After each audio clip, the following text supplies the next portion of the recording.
Hey everybody, I have to acknowledge greatness when greatness enters the building, and I'm talking about former New England Patriots quarterback Tom Brady. And leaving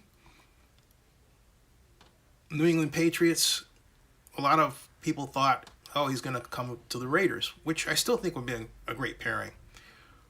But he didn't, and the Raiders proved their loyalty and allegiance to quarterback Derek Carr, even in the face of being able to interchangeably employ Marcus Mariota later on, which I argue would have gotten the Raiders into the playoffs, but I digress. Tom Brady went in, tried to run the Bruce Arians way, the style, but it didn't work because the Arians hold on to the ball until the receiver breaks open 18 yards down the field approach.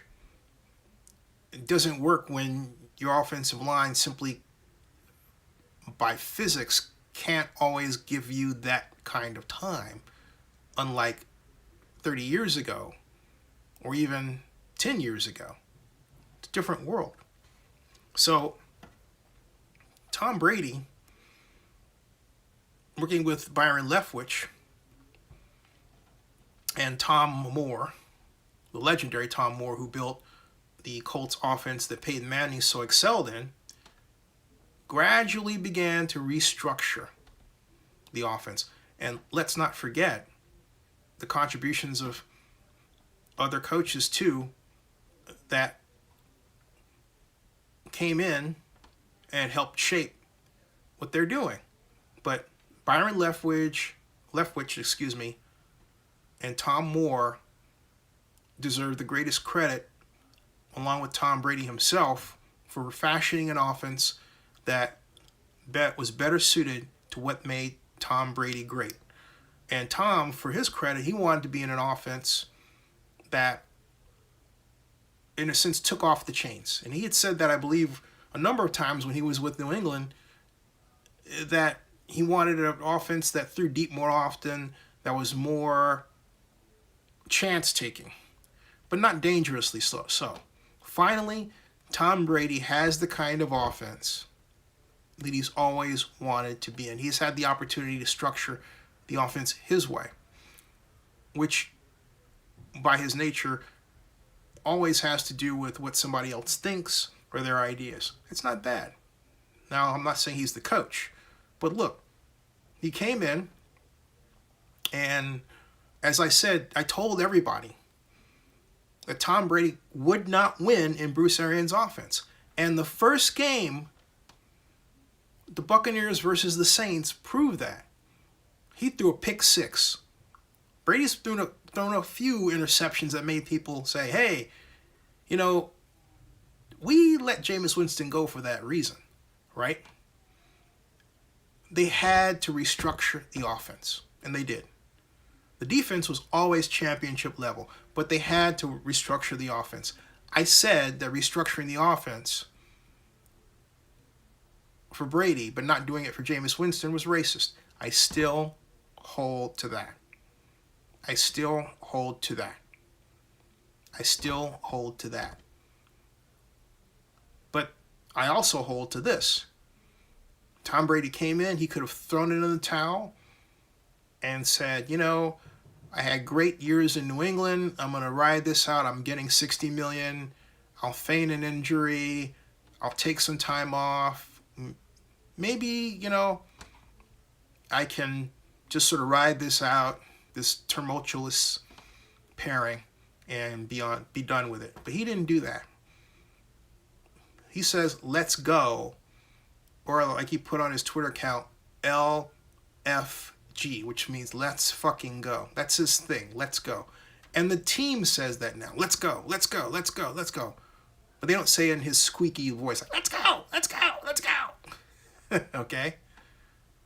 But the man is driven to prove that, okay, there's a sliding scale. At some point, the system that you play in makes you the champion. That happened for Joe Montana. That happened for Steve Young. And I think Bill Walsh, the late Bill Walsh, would agree here, who I had the pleasure of meeting and interviewing.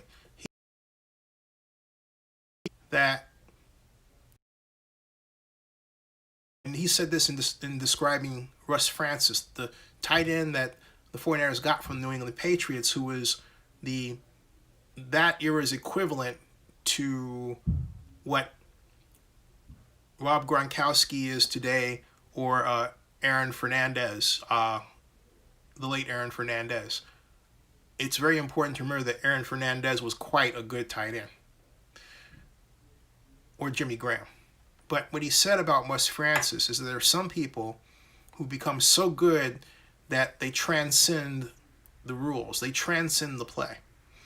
And Tom Brady spent so much time in New England with that offense, with its measured approach, that it got to a point where he believed what he knew transcended that system, transcended the rules. He understood them well enough to move adeptly within them, okay?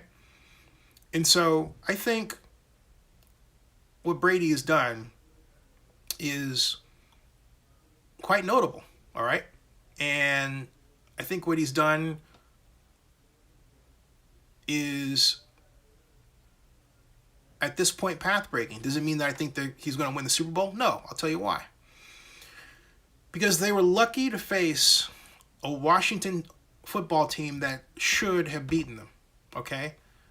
Too many times should have beaten them. And what happened with them, and what happened with the Washington football team, is arguably the Washington football team beat themselves. For as well as Tom Brady did,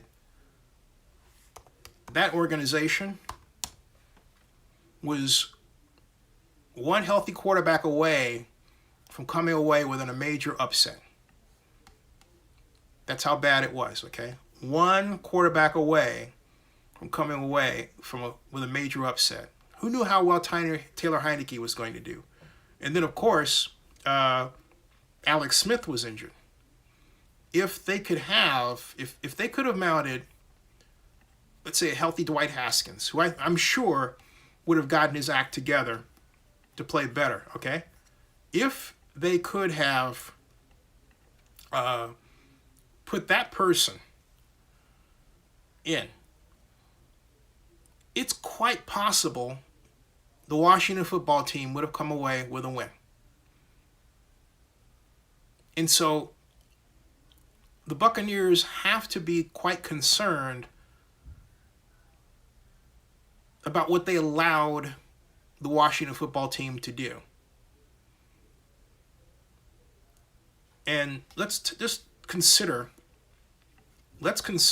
okay, the statistics from the contest. Tampa, from a stats perspective, we of course have, Brady was 22 of 40, which is the first notable issue. 22 of 40, 381 yards, 2 touchdowns, okay? So, in other words, he was barely over 50%. Leonard Fournette saved the day by putting in 19 carries for 93 yards, a 4.9 yard average. Antonio Brown was 1 for 22. Keyshawn Vaughn, 5 for 21, had a fumble though. Scott Miller, 1 for 8 on a nifty end around. And Brady himself, -2, but still. And he finally hooked up with Mike Evans, who is Jameis Winston's favorite target. 6 for 119 yards. And so, overall, you've got to look at this performance and say, okay, they racked up almost 500 yards total offense. But,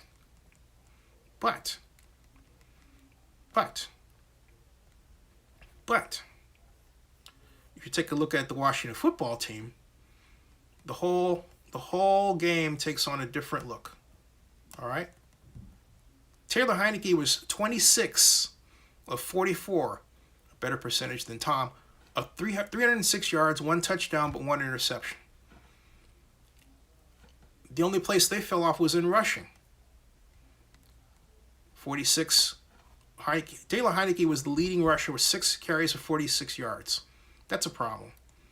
That's a problem. But they harassed, in terms of defense, they harassed Tom Brady and even sacked him a couple of times, several times. They played well enough to be competitive, okay? Well enough to be competitive. Hey, John Marks, how you doing? And yeah, Pegasus, you're right, man. The Bucs need to fix that secondary. Absolutely, yeah. He says my Packers face the Rams if Bears lose tomorrow's versus the Saints, and Black Pegasus says they get torched every time. They got major league torched. Oh my Lord! It was the only part that I question is sometimes, for example, yeah, the Seahawks loss was a tough one. I couldn't fathom that one. But I also can't fathom how the Washington football team would get married to throwing these wide receiver screens. That you're throwing a wide receiver screen when you need to pick up yards. You have 2 minutes, 21 seconds left, and I believe, no timeouts? And you're going to throw a wide receiver screen, which goes nowhere. So you're taking 6 seconds off the clock. You pick up a half a yard. That's infuriating. That's infuriating. People are catching up to those things. Look at what happened with Seattle.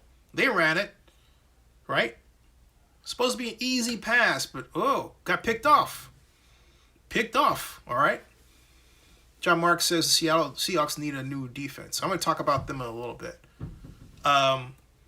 But I want to say that this was Tom Brady's moment. He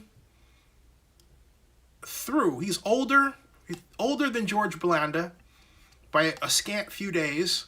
Take a look at this, okay? Take a look at this on Twitter. All right, okay? Oldest players to throw touchdown passes in NFL history. Tom Brady, 43 years, 59 days. George Blanda, 43 years, 108 days. Now, as everyone talked about, Tom Brady is basically 43 going on 20. Well, we want to say 43 going on 33, right? George Blanda is 43 going on 53. That's okay. I just have to say it. Now you would say, what do you want to attribute that dramatic difference in appearance to? Modern medicine, folks. Including the TB12 method and the special drinks and nutrients he has that he now sells, I believe, on the market. Let me see if one can buy TB12, right? TB12, okay? And the TB12 method. Look at this. This is what keeps Tom Brady going, all right? How to Achieve a Lifetime of Sustained Peak Performance. Book by Tom Brady. There you go, okay? That's something to read, all right? It is a comprehensive guide of the TB12 method to help you get started with a lifestyle. Learn about the basics of TB12 method with our downloadable guide. Shop hydration, shop nutrition, the TB12 method, shop workout gear. You know what? I think I'll do that because I need it. I am 58. I am at the point where I think the TB12 method would really help me. Hey, I got bad hips, so my doctor says. All right. So, yeah, we have. I'm glad you brought that up, Mario, about tomorrow's games because we did. Vinny and I, Espinosa and I, did the predictions last night for that. So, Ravens versus Titans, I've got the Ravens. Bears versus Saints, I've got the Saints. I got the Bears in an upset. I can't let that go. I think the Bears are going to upset the Saints at the Superdome. All right? I think, okay. And the Browns versus Steelers. Steelers are going to crush the Browns. They're footloose and fancy-free and ready to rock. The Steelers will return the form. That's my prediction. The Browns will walk in and they'll be so high that they will be nervous They will make mistakes early on. They'll settle down, but by the time they settle down, they would have made enough mistakes to lose, and they'll be playing to catch up. That's my prediction. Now, is this some sort of hate thing? No, it's not. I think the Browns story, Americana, I think it's fascinating. It would be cool to see them win. But I just think the champion Steelers, there I said it, are just that.